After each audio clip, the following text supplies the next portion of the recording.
ঢাকার এই অংশটা যেন রাতের পর রাত অন্য এক দুনিয়া হয়ে ওঠে। দিনের আলোয় যে শহরকে স্বাভাবিক মনে হয়, রাত গভীর হতেই সেখানে জন্ম নেয় ভয়, নিষিদ্ধতা আর ক্ষমতার খেলাঘর। এই শহরের কিছু অন্ধকার কোণে জমে ওঠে অপরাধের বাজার, যেখানে টাকার বিনিময়ে বিক্রি হয় বিবেক, ন্যায় বিচার আর মানুষ।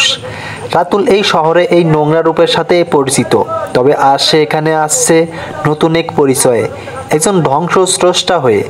কিন্তু তার মনে পড়ে আছে অন্য কোথাও। একটা ছোট ঘরের জানালার পাশে দাঁড়িয়েছিল চৈতি। তার চোখ বারবার ফোনের স্ক্রিনে চলে যাচ্ছিল। একটা মেসেজ, একটা ফোন কল, কিছুই আসেনি। হঠাৎ বুকের মধ্যে কেমন যেন অজানা ভয় দোলা দিয়ে উঠল। সে জানে না এই শহরেই অন্য এক গলিতে তার জন্য একজন জীবন বাজি রেখে যুদ্ধ করতে যাচ্ছে।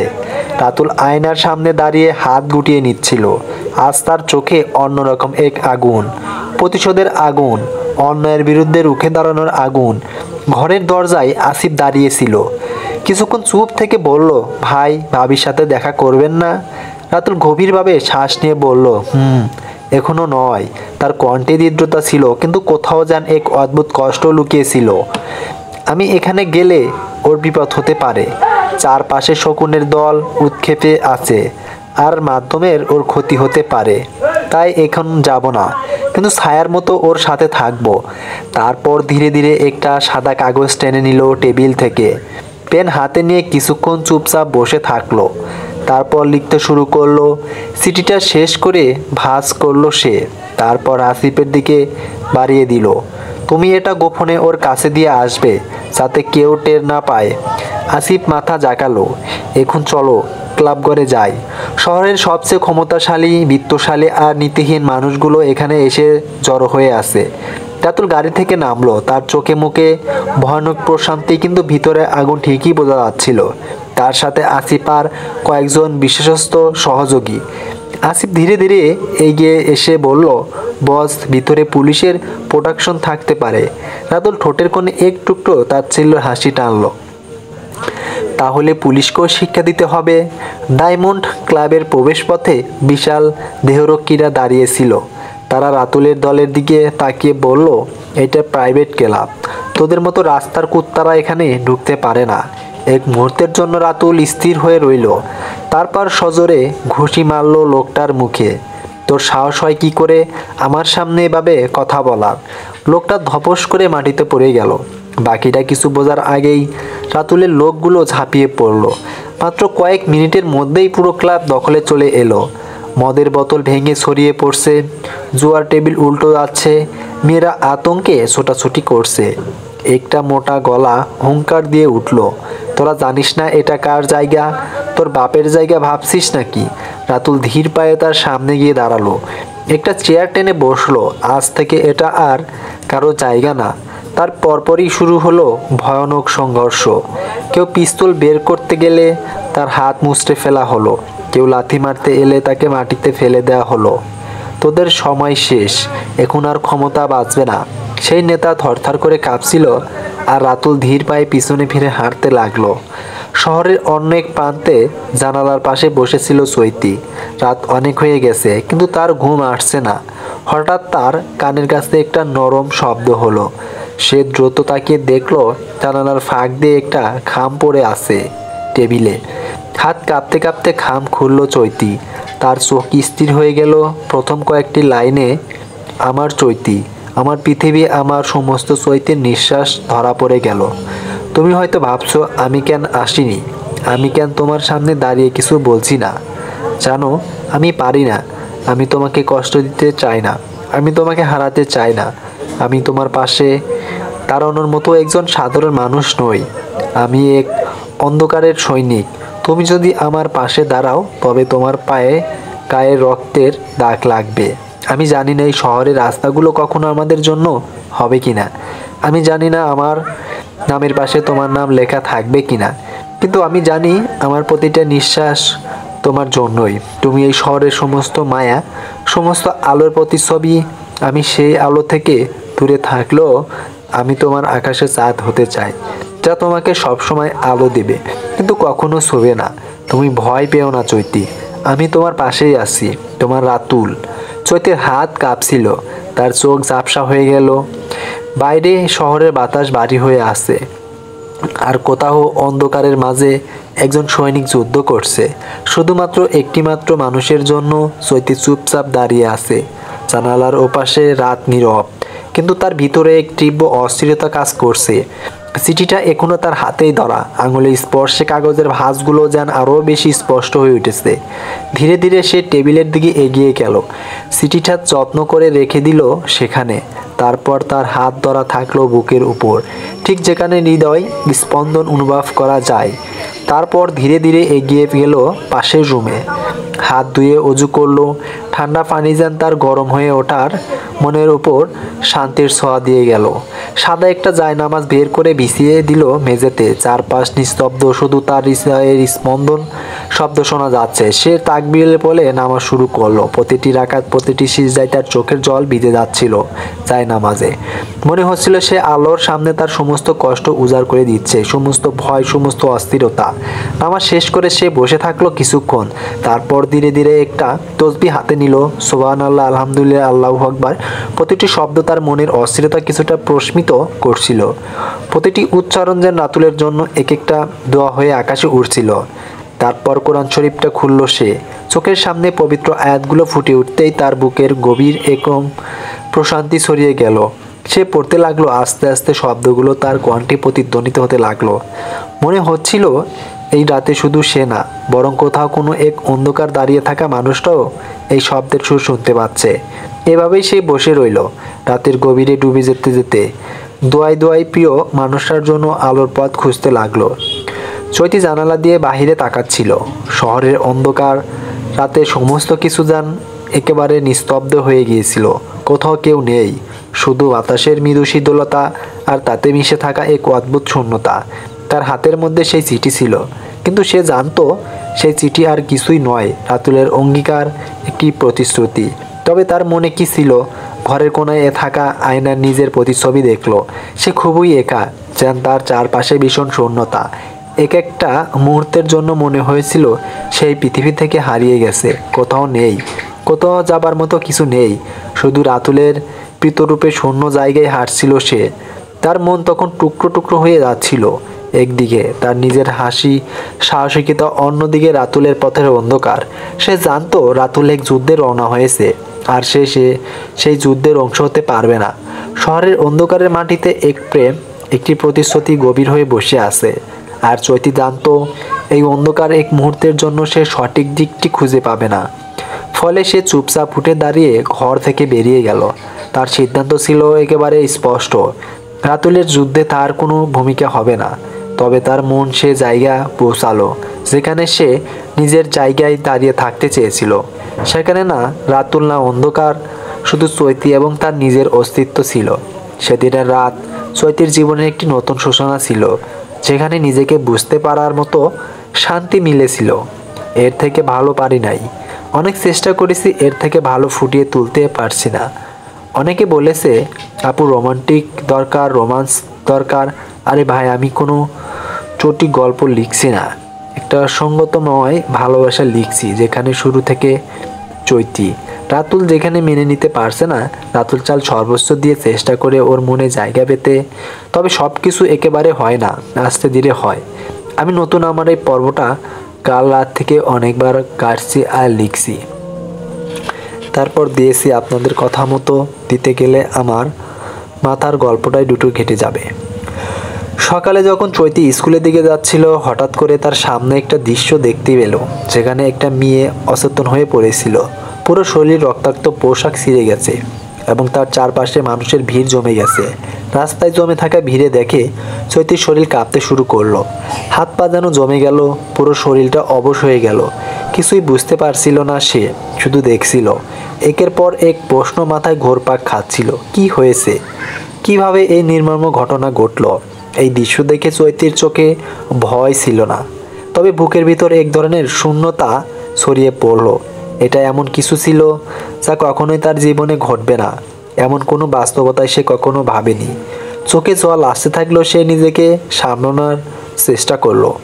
এদিকে খবরটা মুহূর্তেই পুরো এলাকায় ছড়িয়ে পড়ল।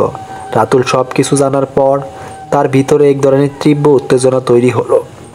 চৈতির নিরাপত্তা নিশ্চিত করতে সে দ্রুত ছদ্মবেশে বেরিয়ে পড়ল। তার পরিকল্পনা ছিল পরিস্থিতি যেভাবেই হোক শান্ত করা। তাই রাতুল নিজের লোকজন ছড়িয়ে দিল যাতে তারা সব দিক থেকে পরিস্থিতি নিয়ন্ত্রণে রাখে। রাতুল সাবধানে ভিড়ে ঠেলে দ্রুত চৈতির কাছে গিয়ে দাঁড়ালো। তার চোখে এক ধরনের গভীর সংবেদনশীলতা ছিল, কিন্তু মুখে ছিল দৃঢ়তার সংকল্প। সে চৈতির দিকে এক নজর দেখে বলল, এখানে দাঁড়িয়ে না থেকে ক্লাসরুমে যাও। সবসময় মনে রেখো, রাতুল নামক একটা ছায়া তোমার অস্তিত্বে মিশে আছে। ভয় পেও না তুমি। না অঙ্গীকণা, তোমার চোখে ভয় না, সাহস দরকার, তেজ দরকার। যাও ভিতরে। চৈতির হৃদয়ে যেন একটা শক্তি প্রবাহিত হলো। রাতুলের কথাগুলো তার মনোভাব পরিবর্তন করলো। সে মাথা তুলে একটু দম নিল এবং স্কুলের দিকে এগিয়ে গেল। তার মধ্যে এক ধরনের নতুন দৃঢ়তা ছিল। বাহ্যিকভাবে কিছুটা ভীতু, কিন্তু ভিতর থেকে আগুনের পোড়া একটি সাহসী মেয়ে। এখন চৈতি প্রস্তুত ছিল যে কিছুটা হলেও পরিস্থিতি মোকাবেলা করতে পারবে। রাতুল তার লোকদের দিয়ে মেয়েটিকে দ্রুত হাসপাতালে পাঠিয়ে দিল। এরপর আসিফ ও রাতুল এক জায়গায় দাঁড়িয়েছিল। আসিফের মুখে উদ্যক্ত নিয়ে বলল, ভাই, এই কাজটা কার? আর কি এমন নৃশংসতা করেছে? কিছু বুঝতে পারছেন? রাতুল হালকা একটা হাসি দিল এবং চোখে কিছুটা তীক্ষ্ণতা ছিল। তারপর বলল, এখনো বুঝতে পারিনি। যেই কয়েকজন জানতো আমি বিবাহিত, তাদের সাথে ছোটোখাটো একটা ট্রেলার দেখানো হলো। আমাদের সমাজে যে দয়াশীল নেতা হিসাবে পরিচিত দেলোয়ার খন্দকার, এই কাজটা তারই। ভুল করেছে, তার বিরুদ্ধে অনেক বেআইনি কাজ চলছে। হিসাব করলে দেখতে পাবে। আর সে কোনো পতিতালয়ে যায়, কি কি ঘৃণা কাজ করে, সব কিছু আজকের মধ্যে রেকর্ড করে আমার কাছে নিয়ে আসো। আসিফ কিছুটা চিন্তিত হয়ে বলল, কিন্তু ভাই, বড় পুলিশ নেতা তো আছেই, আর তাদের সাথেও সহযোগী রয়েছে। তাহলে ওদের কিছু দিলে তো তারা সব কিছু গায়ে করে দেবে, আর আমাদের বিপদ বাড়বে। এমনিতেই তো তারা আপনার নামে কেস ফাইল করার জন্য মরিয়া হয়ে আছে। রাতুল আবার হাসলো, তবে এই হাসির মধ্যে একটা ভয়ঙ্কর আবহ ছিল। সে দৃঢ় কণ্ঠে বলল, আমরা আমাদের আইডেন্টি লুকিয়ে রাখবো, সব কিছু গোপন রাখবো। আর যতগুলো বেআইনি ফ্যাক্টরি দেলোয়ার খন্দকারের আছে, সেগুলো আজ রাতের মধ্যে আগুনে পুড়িয়ে দেব। কাউকে আর ছাড় দেওয়া হবে না। রাতুলের এই দৃঢ়তা, সাহস এবং পরিকল্পনা বুঝিয়ে দিল তার কাছে পরিস্থিতি নিয়ন্ত্রণে রাখা কেবল সময়ের ব্যাপার। কিন্তু রাতুল একবার স্কুলের দিকে তাকালো। নিশ্চিত হলো চৈতি ক্লাসরুমে চলে গেছে। তারপর সে ধীর কণ্ঠে বলল, সব রেডি তো? আসিফ দ্রুত মাথা জাকালো। হ্যাঁ ভাই, কয়েকজন লোককে পাঠিয়ে দিয়েছে। দেলোয়ার খন্দকারের প্রতিটা গতিবিধি নজরে রাখা হচ্ছে। তবে একটা সমস্যা আছে। রাতুল চোখ সরু করলো। কি সমস্যা? আসিফ একটু কাছে এসে ফিসফিসিয়ে বলল, দেলোয়ার খন্দকার শুধু রাজনৈতিক নেতা না, ওর হাতে অনেক দূর পর্যন্ত বিস্তৃত। পুলিশের অনেক বড় মাথাদের সাথে তার লেনদেন রয়েছে। আমাদের প্ল্যান যদি একবার ফাঁস হয়ে যায়, তাহলে উল্টো আমাদের দিকেই ফাঁদ পাতবে। রাতুল ঠোঁটের কোণে এক চিলতে হাসি ফুটিয়ে বলল, ওরা ফাঁদ পাতবে, তাহলে তো সেটা ওদের জন্যই সবচেয়ে বড় ফাঁদ হবে। আসিফ কিছুক্ষণ চুপ করে থাকলো। তারপর বলল, ভাই, আপনি যা বলবেন তাই হবে, তবে সাবধান থাকতে হবে। রাতুল একটু মাথা ঝুঁকিয়ে বলল, তুই শুধু খবর পৌঁছে দে, বাকিটা আমি দেখব। আজ রাতের মধ্যে দেলোয়ার খন্দকারের বেআইনি ব্যবসার অস্তিত্ব থাকবে না। আসিফ আর কিছু বলল না, শুধু মাথা ঝুঁকিয়ে সম্মতি না জানালো। রাতুল তখন পকেট থেকে ফোন বের করে কোথাও একটা নম্বরে ডায়াল করলো। হাসপাতালের করিডোরের থমথমে পরিবেশ। মেয়েটিকে আইসিইউতে ভর্তি করা হয়েছে। চিকিৎসকরা তার অবস্থা নিয়ে এখনো কিছু বলেনি। চারপাশে পুলিশ, সাংবাদিক আর সাধারণ মানুষের ভিড়। এই সময়ে একদল রাজনৈতিক নেতা হাসপাতালের মূল ফটকের সামনে গাড়ি থেকে নেমে এলো। তাদের নেতৃত্বে দেলোয়ার খন্দকার। সে মুখে দুঃখের ছাপ এনে সাংবাদিকদের সামনে দাঁড়ালো। ক্যামেরার ফ্ল্যাশ তার মুখে পড়তেই সে গলায় ভারী আবেগ এনে বলল, আমাদের সমাজে এমন নির্মম ঘটনা ঘটছে, এটা অত্যন্ত লজ্জাজনক। আমরা এই ন্যাক্কারজনক ঘটনার তীব্র নিন্দা জানাই। অপরাধীরা যেই হোক, কাউকে ছাড় দেওয়া হবে না। তার সাথে থাকা অন্য নেতারাও সমন্বয় স্বরে মাথা নাড়ালো। কেউ কেউ চোখে দুঃখের ছায়া ফেলার ব্যর্থ চেষ্টা করলো।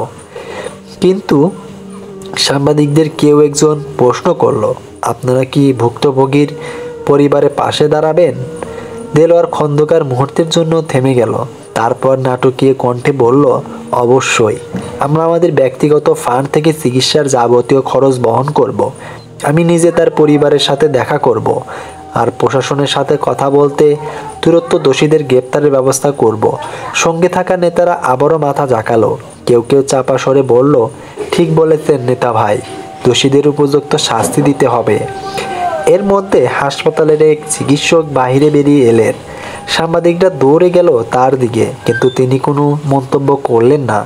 দেলোয়ার খন্দকার দ্রুত তার দিকে এগিয়ে গিয়ে কাঁধে হাত রেখে নিচু গলায় বলল, ডাক্তার সাহেব, মেয়েটার অবস্থা কেমন? ডাক্তার একটু স্তব্ধ করে বললেন, তার অবস্থা সংকটাপন্ন। আমরা সর্বোচ্চ চেষ্টা করছি, কিন্তু শারীরিক এবং মানসিকভাবে সে প্রচণ্ড আঘাত পেয়েছে। দেলোয়ার খন্দকার মাথা নাড়ালো, যেন খুবই মহম্মত হয়েছে। তারপর সাংবাদিকের দিকে ফিরে করুণ গলায় বলল, আমরা সবাই ওর জন্য দোয়া করি। প্রশাসনের কাছে আমার একটাই দাবি, দোষীদের চিহ্নিত করে দূরত্ব কঠোর শাস্তির ব্যবস্থা করা হোক। ক্যামেরার ফ্ল্যাশ আবার জ্বলসে উঠল। চারপাশে ভিড় আরও বাড়তে থাকলো, কিন্তু কেউ জানতো না এই দুঃখ প্রকাশ করা মানুষটাই এই ঘটনার নৈতপন্য মূল ঘটনায়ক। স্কুলের নির্জন করিডোরে দাঁড়িয়ে রাতুল আর আসিফ ফোনে চোখ রেখে দেলোয়ার খন্দকারের প্রেস কনফারেন্স দেখছিল। স্ক্রিনে ভেসে উঠছিল তার নাটকীয় মুখ এবং ভঙ্গি। সংবেদনশীল কণ্ঠে বলা কথাগুলো সবটাই যেন সাজানো একটা দৃশ্যর অংশ। আসিফ ঠোঁটের কোণে বিপদজনক হাসি টেনে বলল, দেখছেন তো ভাই, কি সুন্দর করে নাটক করছে। রাতুল ঠান্ডা চোখে তাকিয়ে রইল। তারপর ধীর কণ্ঠে বলল, অভিনয় ভালোই জানে, তবে এই মঞ্চের পর্দা নামতে বেশি সময় লাগবে না। ঠিক সেই মুহূর্তে স্কুলের ঘন্টা পড়ল। ছুটির সময় হয়ে গেছে। কিন্তু কিছুক্ষণ পরেই চৈতি স্কুল থেকে বেরিয়ে মেইন গেটের দিকে এগিয়ে এলো। অন্য শিক্ষার্থীদের মতো সেও গেটের দিকে হাঁটছিল, কিন্তু তার চোখে আজকের সকালবেলার ঘটনার ধাক্কা স্পষ্ট ছিল। রাতুল ধীর পায়ে সামনে গিয়ে দাঁড়ালো। গভীর চোখে চৈতির দিকে তাকিয়ে বলল, চলো, গাড়ি রেডি আছে, সিকিউরিটি থাকবে তোমার সাথে, তোমাকে সাবধানে বাড়ি পৌঁছে দেবে। চৈতি কিছু বলল না, শুধু একবার মুখ তুলে তাকালো।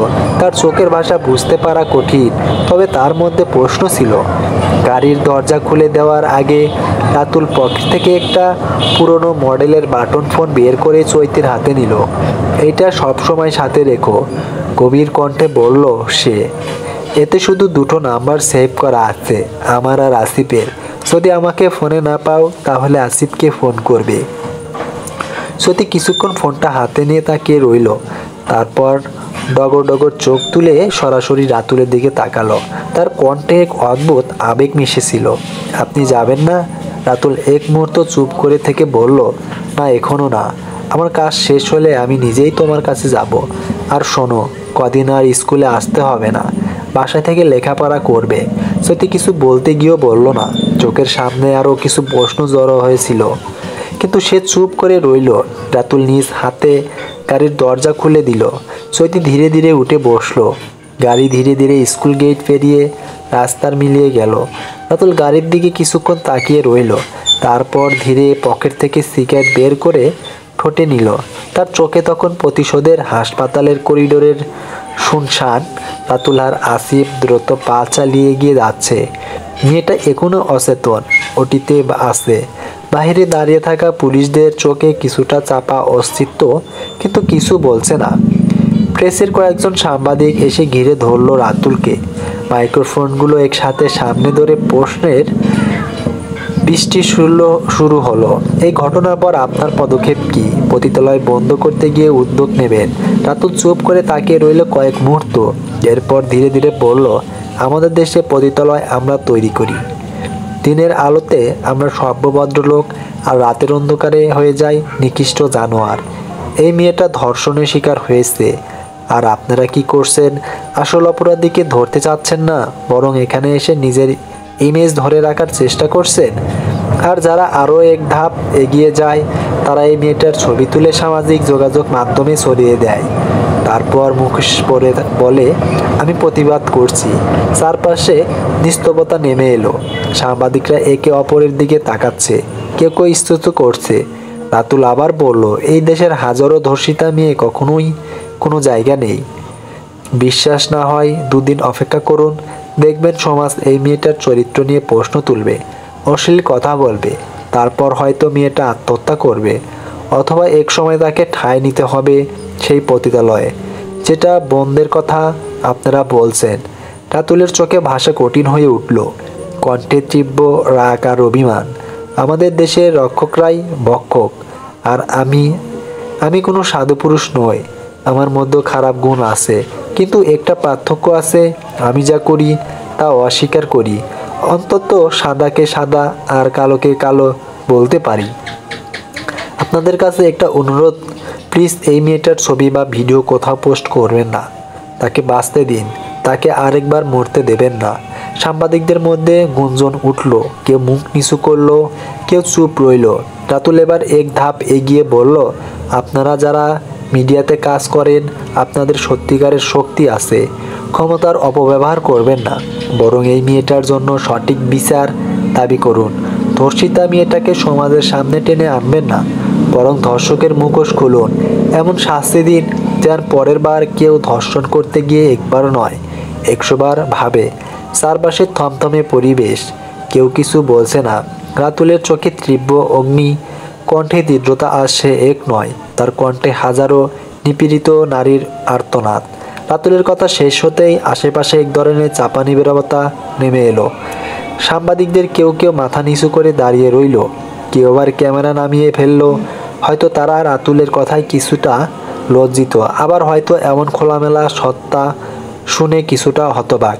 আসিফ ধীর পায়ে রাতুলের দিকে এগিয়ে এসে কানে কানে বলল, চলবে। রাতুল একবার পিছনে ফিরে তাকালো। হাসপাতালের করিডোরে এক কোণে সাদা চাদরে ঢাকা মেয়েটি নিশ্চল হয়ে শুয়ে আছে। হয়তো বেঁচে আছে, হয়তো মরে গেছে। এই সমাজের কাছে তার জীবিত থাকা বা না থাকা কোনো ব্যাপারই না। একটু দীর্ঘ শ্বাস ছেড়ে সে গাড়ির দিকে এগিয়ে গেল। গাড়ির দরজা লাগিয়ে রাতুল গভীর গলায় বলল, চৈতির নিরাপত্তা বাড়িয়ে দে। আসিফ মাথা নাড়িয়ে সম্মতি জানালো। গাড়ি স্টার্ট নিতে না নিতে কোনো ফোন বের করে দূরত্ব নির্দেশ পাঠিয়ে দিল। চৈতির নিরাপত্তায় নতুন কিছু লোক বসানো হবে। গাড়ির ভিতর রাতুলের চোখে অন্ধকার এক দৃষ্টি। এখন আমাদের লক্ষ্য দেলোয়ার খন্দকার। রাতুল কিন্তু ধীর কণ্ঠে বলল, নারী আশ্রমের নামে সে কি নারী পাচার করে? দিনের বেলা মহত্ব সাজে, রাতে মেয়েদের নিলামে তোলে। আসিফ ঠোঁট চেপে ধরল, প্রমাণ লাগবে, না হলে কিছু করতে পারবি না। প্রমাণ জোগাড় করতে যাচ্ছিল। রাতুল সংক্ষিপ্ত জবাব দিল। দুপুরের কড়া রোদে গেটের সামনে এসে গাড়ি থামালো। আশ্রমের বড় সাইনবোর্ড লেখা, দেলোয়ার খন্দকার নারী পুনর্বাসন কেন্দ্র, কিন্তু ভিতরে কি চলে সে সবাই জানে, কেউ মুখে খোলে না। রাতুল গার্ডদের এড়িয়ে ভিতরে প্রবেশ করলো। রিসেপশনের ডেস্কে বসে থাকা লোকটা উঠে দাঁড়ানোর আগেই রাতুল সরাসরি বলে ফেললো, ম্যানেজার কোথায়? লোকটা কিছু বলতে যাচ্ছিল, কিন্তু রাতুলের চোখের ভাষা দেখে থেমে গেল। মিনিট খানেক পর একজন মাঝবয়সী লোক এগিয়ে এলো, ছোটোখাটো গড়ন, মুখে একটা মৃত্যু ভদ্রতার ছাপ। আপনারা কারা? লোকটা গলা খাকারি দিয়ে বলল, তুমি এই আশ্রমের ম্যানেজার? রাতুল জানতে চাইল। লোকটা মাথা জাকালো, আমাদের কিছু কথা আছে। রাতুল ঠান্ডা গলায় বলল, ভিতরে বসবো। ম্যানেজার দ্বিধান্বিত চোখে একবার চারপাশ দেখলো, তারপর সম্মতি দিল। ভিতরে রুমে ম্যানেজার বসতেই রাতুল সরাসরি প্রশ্ন করলো, এখানে নারী পাচারের ব্যবসা চলে, তাই না? ম্যানেজার চমকে উঠল, কি বলছেন? এটা একটা পুনর্বাসন কেন্দ্র। আমরা নির্যাতিত নারীদের সাহায্য করি। আসিফ ঠোঁট বাঁকালো, তাই নাকি? রাতুল চেয়ার থেকে উঠে দাঁড়িয়ে জানালার পাশে গিয়ে দাঁড়ালো। এক মুহূর্ত টুপ থেকে বলল, বেশ, তাহলে নাম বলো। এখানে কাদের পুনর্বাসন দিয়েছো? ম্যানেজার এবার একটু গুছিয়ে নিল নিজেকে। আমাদের রেকর্ড আছে, সরকারি অনুমোদন আছে। রাতুল হেসে বলল, ঠিক আছে, তাহলে লিস্ট বের করো। লোকটা এবার পুরোপুরি অস্তিত্ব পড়ে গেল। আমাদের গোপনীয়তা রাখতে হয়, গোপনীয়তা। এবার আসিফ এগিয়ে এলো। এই আশ্রম থেকেই মেয়েদের তুলে নেওয়া হয়, বিক্রি করা হয়, বিদেশে পাচার করা হয়। এই গোপনীয়তার কথা বলছো? লোকটা এবার ভয় পেতে শুরু করলো, কিন্তু তবুও স্বীকার করতে চাইল না। রাতুল ধীর পায়ে এগিয়ে এসে ম্যানেজারের কলার চেপে ধরলো। একটা লাস্ট সুযোগ দিচ্ছি, মুখ খোলো। আমি কিছু জানি না। এইবার আর দেরি করলো না রাতুল। এক ঘুষিতেই লোকটা চেয়ার থেকে পড়ে গেল মেঝেতে। তারপর একের পর এক কয়েকটা লাথি খেলো। লোকটা তখন কোকিয়ে উঠল, আমি বলছি দয়া করে মারবেন না। লোকটি একটা ফাইল দিল। রাতুল হাত বাড়িয়ে ফাইলটি হাতে নিয়ে এক নজর চোখ বুলিয়ে তারপর রাতুল ফাইলটা বন্ধ করে বলল, এই ফাইল এখন আমাদের থাকবে। আসিফ হাতের ইশারায় বাইরে থাকা গার্ডদের ডাকলো, একে তুলে নিয়ে যাও। গার্ডরা এসে ম্যানেজারকে ধরে টেনে নিয়ে গেল। রাতুল চোয়াল শক্ত করে বলল, দেলোয়ার যেন জানতে না পারে আমরা এসেছি। সময় এলে ওকে ধরবো, কিন্তু এখন ওকে ধোকা দিতেই হবে। আসিফ এক পাশে দাঁড়িয়ে বলল, সেটা ঠিক আছে, কিন্তু এরপর? রাতুল একবার ফাইলের দিকে তাকালো, তারপর বাহিরে ঝাঁকালো রোদে ঢেকা থাকা রাস্তার দিকে তাকিয়ে বলল, এরপর দেলোয়ার খন্দকারের পালা। ইফতারি আয়োজন সামনে নিয়ে বসে আছে রাতুল আর আসিফ। খাবারের থালা সাজানো, টেবিলে ঠান্ডা শরবত রাখা, সব ঠিকঠাক, কিন্তু রাতুলের মনটা অস্থির। চৈতির জন্য এক অজানা উদ্বেগ তার বুকের ভিতর দোল খাচ্ছে। চোখ রাখলো ফোনের স্ক্রিনে, কিন্তু কোনো মেসেজ বা কল নেই। হুট করে ফোনটা কেঁপে উঠল। চৈতির নামটা ভেসে উঠতেই সারাদিনের ক্লান্তি যার মুহূর্তেই উঠে গেল। প্রশান্তির এক সিগ্ধ স্রোতে বয়ে গেল মন জুড়ে। দেরি না করে ফোনটা কানে ধরল রাতুল। ওপাশ থেকে কোনো শব্দ নেই, শুধু ধীরে ধীরে শ্বাস নেওয়ার আওয়াজ শোনা যাচ্ছে। রাতুল চোখ বন্ধ করে সেই শ্বাসের শব্দটাকে গভীরভাবে অনুভব করতে থাকলো। সত্যি একদম কাছে এসে যেন ঠিক পাশেই বসে আছে। নীরবতা ভেঙে এলো চৈতির কাঁপা কাঁপা কণ্ঠে, কেমন আছেন? কি করছেন? ইফতার করছেন তো? পানি পান করলে যেমন তৃষ্ণা মেটে, ঠিক তেমনি চৈতির এক কটা শব্দ রাতুলের হৃদয়ে সব তৃষ্ণা মিটিয়ে দিল। বুকের মধ্যে শান্তির এক দোলা লাগলো। নিজেকে সামনে নিয়ে গভীর কণ্ঠে বলল রাতুল, আমি ঠিক আছি, এখন ইফতার করব। তুমি কি করছো? ইফতার করছো তো? করব। সাবধানে থেকো চৈতি, কোনো সমস্যা হলে সঙ্গে সঙ্গে ফোন দিও। বাহিরে কোনো শব্দ শুনলে দরজা খুলে বের হবে না। আর চিন্তা করো না, আমি সবসময় তোমাকে নজরে রেখেছি। তুমি আমার দৃষ্টি থেকে এক মুহূর্তের জন্য বাহিরে যাওনি। ওপাশ থেকে আর কোনো উত্তর এলো না। কিছুক্ষণ অপেক্ষা করলো রাতুল, তারপর ফোনের লাইন কেটে গেল। চৈতি হয়তো কিছু বলতে চেয়েছিল, কিন্তু পারেনি। ফোনটা নামিয়ে এনে গভীরভাবে শ্বাস নিল রাতুল। দূরে কোথাও চৈতি ঠোঁট কামড়ে ধরল, যেন কোনো কথা বুকের ভিতর চাপা দিয়ে রেখেছে। তার চোখের সামনে রাতুলের প্রতিচ্ছবি ভাসছে, অথচ বলা হয়ে উঠছে না অনেক কিছু। ইফতার শেষ করে রাতুল আর আসিফ একসঙ্গে নামাজ আদায় করলো। বাইরে তখন সন্ধ্যার ছায়া ঘনিয়ে আসছে। রাস্তায় হালকা যানজট, কিন্তু রাতুলের মনে একটু অস্থিরতা নেই, বরং এক অদ্ভুত শান্তি তার চোখে মুখে। কারণ সে জানে আজ রাতে ন্যায় বিচারে আগুন জ্বলবে। নামাজ শেষ করে গাড়িতে উঠে বসলো দুজন। গন্তব্য দেলোয়ার খন্দকারের অবৈধ মদের দোকান। শুধু এখানেই নয়, আজ একই দিনে দেলোয়ারের 5টি মদের ফ্যাক্টরিতে আগুন লাগবে। ঢাকার বাহিরে 4টি জায়গায় রাতুলের লোকেরা কাজ করবে, আর ঢাকার ভিতর একমাত্র ফ্যাক্টরিতে সরাসরি থাকবে রাতুল আর আসিফ। গাড়ি ধীরে ধীরে শহরের ব্যস্ত রাস্তা পার হয়ে প্রবেশ করলো তুলনামূলক নির্জন এলাকায়। একটা পুরনো গোডাউনের সামনে এসে থামলো তারা। এই গোডাউনটা বাহির থেকে সাধারণ স্টোরেজ মনে হলো, আসলে ভিতরে চলছে অবৈধ মদের ব্যবসা। রাতুল গাড়ি থেকে নেমে চারপাশটা ভালো করে দেখে নিল। তার চোখ দুটো অন্ধকারের মধ্যে তীক্ষ্ণ হয়ে উঠল। আসিফ ফিসফিস করে বলল, ভিতরে লোকজন আছে, আমাদের দ্রুত কাজ শেষ করতে হবে। আমি জানি, সংক্ষেপে বলল রাতুল। দুজন ধীর পায়ে এগিয়ে গেল দরজার দিকে। তালা ভাঙতে সময় লাগলো না। একবার ভিতরে ঢুকে পড়তেই চারপাশ থেকে উগ্র মদের গন্ধ এসে নাকে ডাকলো। বিশাল সব ড্রাম সাজিয়ে রাখা, বোতল ভর্তি করে পাঠানোর জন্য রেডি করা হয়েছে। রাতুল পকেট থেকে ছোট একটা কাঁচের বোতল বের করলো। বোতলের ভিতরে তরল পদার্থ চকচক করছে। এটা এক ধরনের কেমিক্যাল, যা আগুনের সংস্পর্শে এলেই ভয়াবহ বিস্ফোরণ ঘটায়। দুজন দ্রুত এক একটা জায়গায় বোতল রেখে দিল। আসিফ লাইটার বের করে বলল, তোর সিগন্যালের অপেক্ষায় আছি। রাতুল একবার চারপাশটা দেখে নিয়ে বলল, সময় হয়ে গেছে, আগুন দেখা শিখা জ্বলে উঠল আসিফের হাতে। মুহূর্তের মধ্যে আগুন ছড়িয়ে পড়লো চারপাশে। কিছুক্ষণের মধ্যেই মদের গোডাউন দাউ দাউ করে আগুন জ্বলতে লাগলো। রাতুল আর আসিফ দ্রুত বের হয়ে গাড়িতে উঠে পড়লো। গাড়ির জানালা দিয়ে রাতুল পিছনে তাকালো। আগুনের লেহিয়ান শিখে আকাশের দিকে উঠে যাচ্ছে। ভিতরে কিছু লোকের চিৎকার শোনা যাচ্ছে, কিন্তু কেউ কেউ বুঝতে পারবে না কে এখানে এই আগুন লাগিয়ে দিয়েছে। রাতুল ঠোঁটের কোণে এক চিলতে হাসি টেনে বলল, শুধু এখানেই নয়, আজ রাতের মধ্যে দেলোয়ারের সব ফ্যাক্টরিতে এটাই অবস্থা হবে। আসিফ মাথা ঝাঁকালো। আর কাল সকালে খবরের শিরোনাম হবে, দেলোয়ার খন্দকারের অবৈধ সাম্রাজ্য, ভয়াবহ আগুন। রাতুল শান্ত গলায় বলল, এটাই তো দরকার ছিল। কিছু আগুন শুধু আলো জ্বালানোর জন্য নয়, কিছু আগুন নরকের দরজা খুলে দেয়। গাড়ি দূরত্ব অন্ধকার রাস্তার দিকে এগিয়ে গেল।